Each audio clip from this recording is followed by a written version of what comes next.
Non souti pour servir dans la cuisine dans la langue espagnole. Plato. Plato. Assiette. Cuchara. Cuchara. Quille. Cubierto. Cubierto. O tenedor. Tenedor. Fourchette. Caldero. Caldero.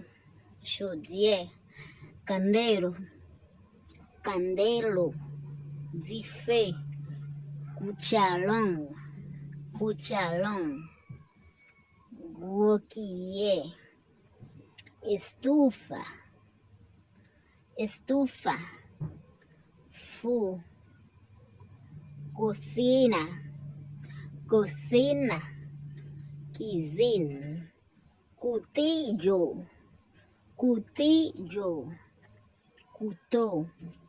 Colador. Colador. Passoire. Licuadora.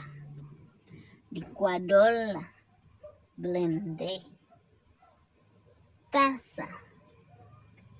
Taza. Tostador. Tostador. Gripin. Vaso.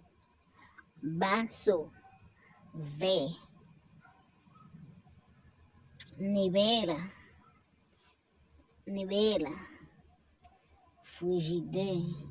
Jarro. Jarro. Pó. Cafeteira. Cafeteira. Cafetier. Bandeja. Bandeja. Cabaret. Moltero. Moltero. Pilón. Botella. Botella. Botella. Saltín. Saltín. Poêlon. Olla. Olla. Bom.